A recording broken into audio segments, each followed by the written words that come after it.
さーて、次の授業はコルベットの車検費用か。前回はコルベットの維持費だったよね。カレー先生、若干話長いし、それでいて少し雑なところあったけど、まあ、どれぐらいの維持費がかかるかは多少ないとも参考になったから、車検費用も将来コルベットを所有する上で知っておいていい情報だよね。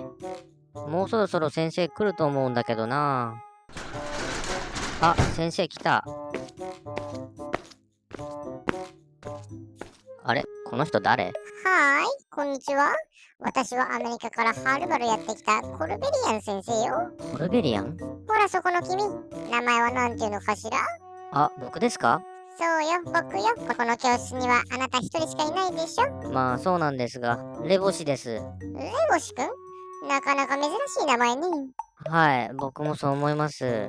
ところで、今日カレー先生はどうされたんですか？カレー先生は今日はお休みよ。なんかお腹が痛くて授業どころじゃないって。まったくあの男は軟弱な男だこと。はこの間なんてドライブ中猿に追突されて骨が折れるかと思ったとかわけのわからないこと言ってたわ。一体どう追突されたらお前の骨が折れるんだって話よね。あ、確かに。そういう理由で彼は今お家でおねんにしてるんじゃないの？はい、わかりました。それに比べてあなた結構私好みだわ。なんかちょっと変態そうだし。変態？これからよろしくね。俺の聞き間違いか？あ、はい、よろしくお願いします。なんか変な人が来たな。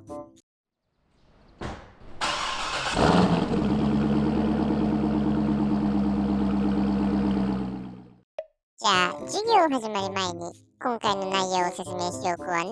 今回提示する車検費用というのは、カレー先生が実際にコルベットを車検に出してかかったお金よ。へえ、じゃあそれはリアリティがありますね。そうよ。あなた、なかなか物分かりがいいじゃないのよ。あ、はい、ありがとうございます。それでは始めていくわね。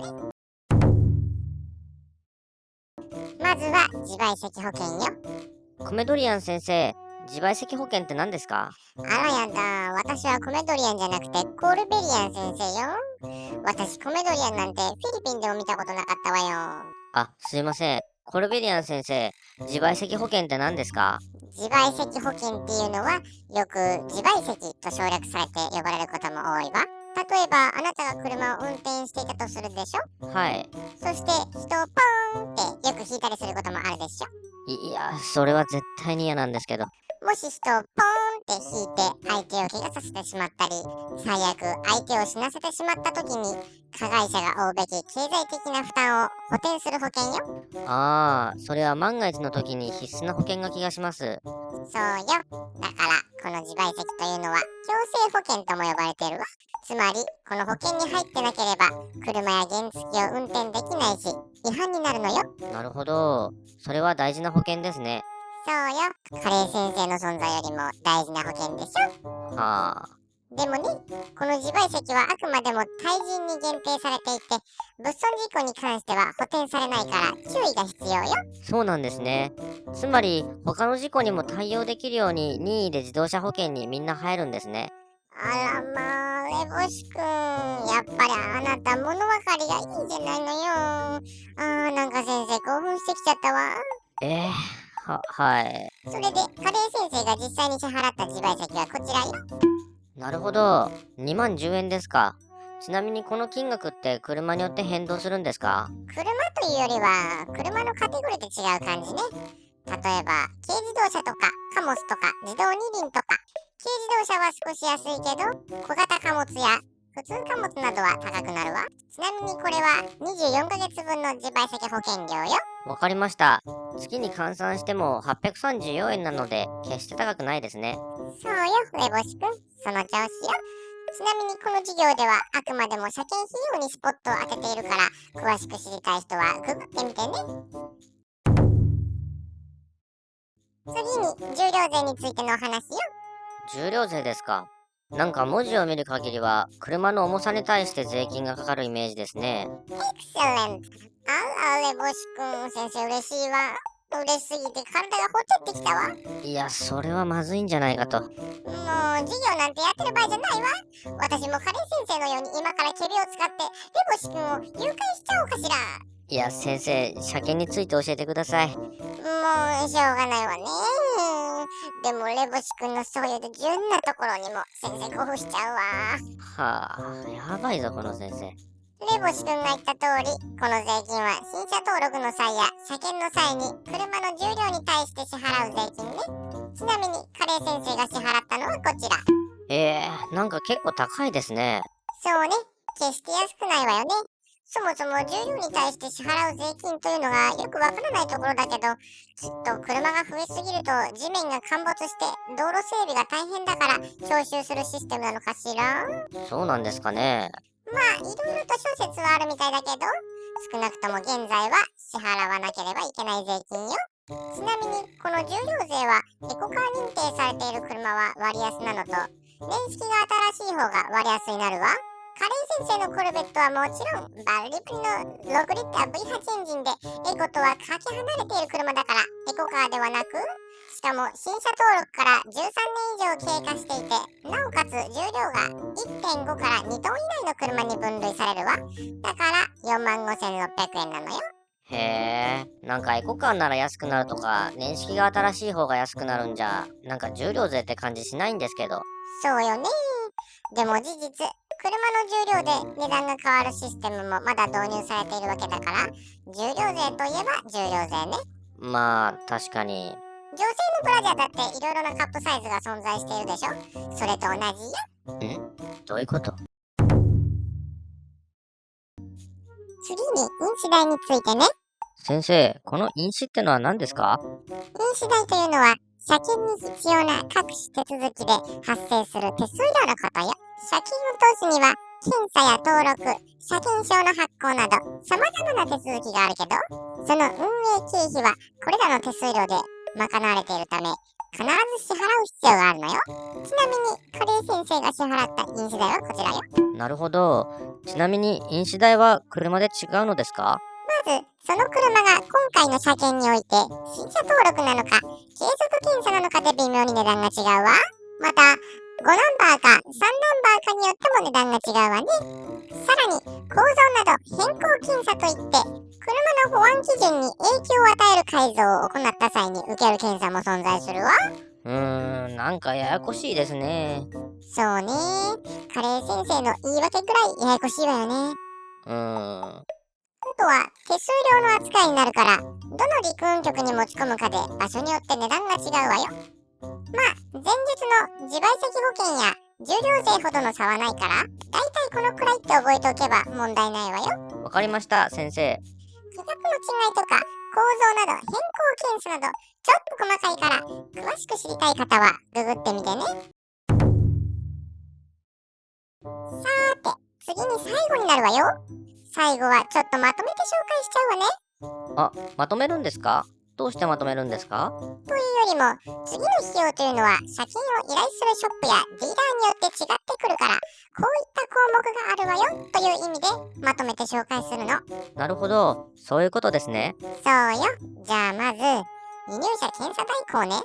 カレー先生のコルベットは輸入車だから、ショップによってはこのように輸入車検査代行という項目で請求書に書かれることがあるわよ。そうみたいですね。内容としては、まあざっくり車検を代行する費用のようなものかしら。カレー先生はこの項目に16,500円支払ったわよ。なるほど。安いのか高いのかはあまりよくわかりませんが、代行してもらうので、そのぐらいは必要なんでしょうね。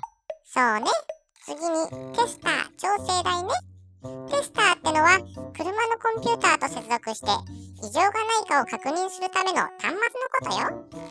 車検を通すためには致命的な異常は禁物だから、このような端末を使って車の状態を調べるのよ。へえ、なんか便利そうな機械ですね。とっても便利よ。整備やメンテナンスが好きな人たちは個人で持っている人もいるわ。カレー先生も欲しいって言ってたけど、お前が買ったところでどうせ押し入れの中にでもしまい込まれて使わないからやめときなって言っておいたわ。なんかカレー先生かわいそうですね。でも彼、確かにって納得していたわよ。そうですか。ちなみにこのテスター調整費用が6,600円ね。最後に保安基準適合整備費用よ。カレー先生のコルベットのマフラー音が結構大きな音だから、それを純正マフラーに取り替えたり、もしくはそれの対策を行うための作業費用といったところかしら。へえ、なるほど。特にこのあたりはショップによって請求される金額が違うでしょうね。内容にもよりけりだし、カレー先生のコルベットの場合は19,800円だったそうよ。ふむふむ。こう見ると、車検を通すためにもいろいろなものが必要なんですね。まあそうね。ちなみにこの3つを合計して締めて42,900円って感じね。なるほど。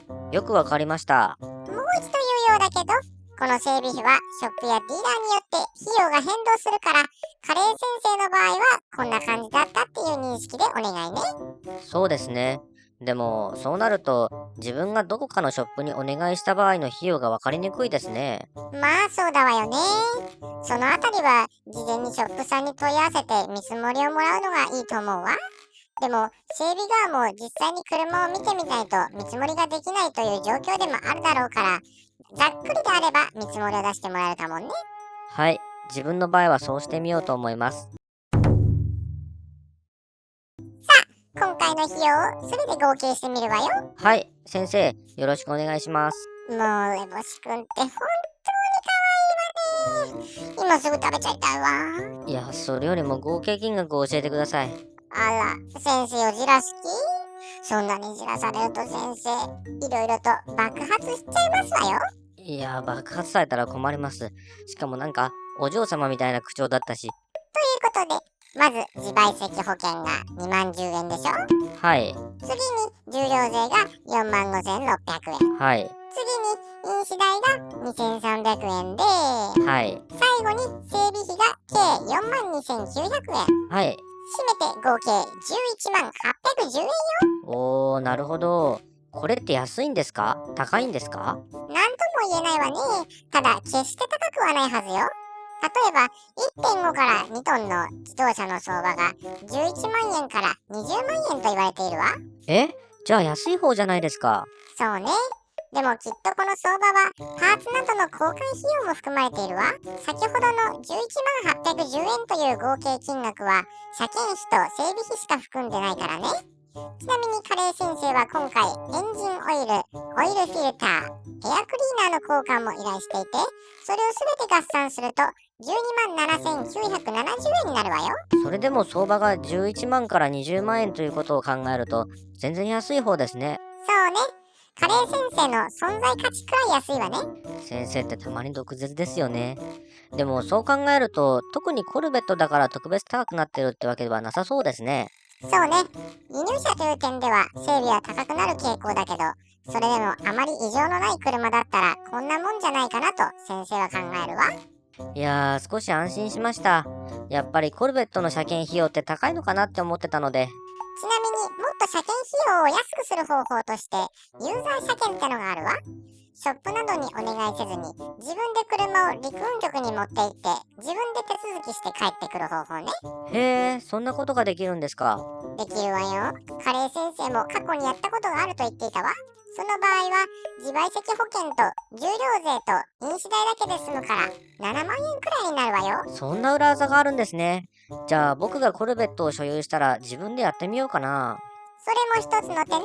でもユーザー車検というのはあくまでも車が完璧な状態で保安適合基準にもしっかり対応していて整備の必要がないというのが前提よ。また車検をショップに依頼するというのはメンテナンスでどこか悪いところがないかを見てもらうためにお願いするということにもなるわ。だから先生のおすすめはそういう意味でもショップなどにお願いする方がいいんじゃないかと思うわ。確かに、そう言われてみればそうですね。僕は自分で車を整備できる知識はないですし、壊れないために、長く乗り続けるためには定期的なメンテナンスは必要ですよね。まったくもってその通りよ。レボシ君、そもそも車なんて機械や部品の塊が走っているわけだから、どこかが消耗したり故障するなんてのは当たり前のことなのよ。だから定期的に車を見てもらうのは絶対に必要なのよ。特にコルベットって特殊な車なんだから、レボシ君はそういうところをおろそかにしないようにね。はい、わかりました。先生、今日はありがとうございました。ねえ、レボシ君。はい、何ですか？あなたって変態よね。何ですか急に。っていうかなんで僕のことを変態って言うんですか？今日が初対面なのに失礼ですよ。あら変態な子に変態っていうのはいけないことなのかしら？いやいや、僕変態じゃないですよ。もう隠さなくていいのよ。だってレボシ君、あなたちょっと反応してるでしょ？反応、何がですか？あらやだもう、それを先生に言わせる気？そういうところも変態よね。先生好きよ。いやいや、誤解ですよ。勘弁してくださいよ。ほら、誰にも言わないから、ここだけの秘密にしておくから。いや、ちょっと待ってくださいよ。反応なんか。もう可愛いわね。ほら、どうなの？すいません。なーに？最初に変態って言われた時から反応してました。